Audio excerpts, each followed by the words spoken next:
قصۃ الانبیاء، یہ آپ نے سنا ہوگا، جیسے کہ حضرت نوح علیہ السلام کا جب وہ طوفان کشتی سے جو لوگ بچ گئے، اس کے بعد آپ دیکھ سکتے ہیں کہ اللہ تعالیٰ کی ذات نے ان سب کی زبانیں چینج کر دی، یعنی ان کی جو لینگویج تھی نا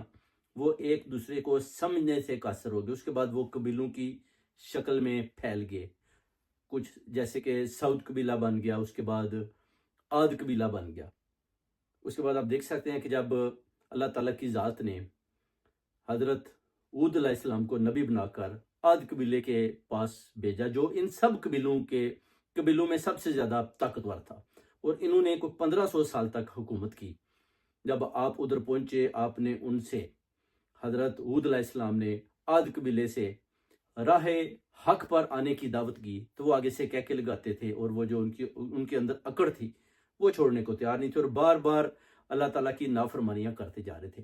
جس پر ایک دن پھر اللہ تعالیٰ کی ذات کو غصہ آیا، اور انہوں نے فرشتوں کو بھیجا کہ ان کے اوپر باد سرسر کا عذاب نازل کرو۔ باد سرسر یعنی آپ دیکھ سکتے ہیں کہ آسمان پر بادل تھے، ایک دم سیاہ بادل اور سرخ بادل چھا گئے، ان میں سے ہوا سرسر کر کے نکلنے لگی، اور یہ لوگ ڈر کر ادھر ادھر چھپنے لگے۔ پھر انہوں نے دیکھا کہ ایک تین طرف تو پہاڑ ہے، ایک طرف انہوں نے بولا کہ ہم بھی بڑے مضبوط ہیں، تو انہوں نے اپنے گھٹنے زمین کے اندر گھسا کر آپس میں بازو پکڑ لیے کہ ابھی ہم دیکھتے ہیں کہ ہمیں یہ جو ہوا ہے کیسے ہلاتی ہے۔ تو اس کے بعد اللہ تعالیٰ کی ذات نے بجلی کا ایک ایسا، وہ بریک بجلی جیسے اس کی آواز اور گونج سے وہ پہاڑ بھی اس طرح ہوا میں اڑے، یہ بھی ہوا میں اڑتے ہوئے ادھر ادھر جب گرے، جیسے کہ کھجور کے وہ سخت قسم کے تنے کٹ کر زمین پر گرے ہوتے ہیں۔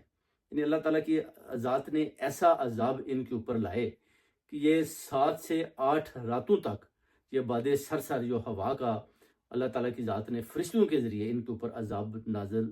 کیا۔ روایت ہے کہ 7 سے 8 راتیں وہ ہوا چلتی رہی، اور ان کے محلات سب کچھ ہوا میں اڑ گیا۔ اس کے بعد آپ دیکھ سکتے ہیں کہ یہ مکمل طور پر تباہ ہو گیا، کیونکہ انہوں نے اللہ کے نبی نے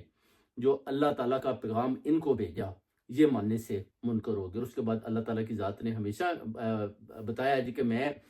ہمیشہ آپ کو سیدھے راستے پر لانے یا تباہ کرنے سے پہلے سیدھے راستے پر لانے کے لیے پیغامات اپنے نبیوں کے ذریعے بھیجتا ہوں۔ اگر آپ پھر بھی نہیں مانتے،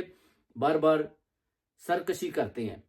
آپ سمجھتے ہیں کہ میں بڑا مضبوط اور اللہ تعالیٰ کی نافرمانی کرتے ہیں، تو پھر میں آپ کو آپ کے انجام تک پہنچاتا ہوں اور بستیوں کی بستیاں تباہ کر دیتا ہوں۔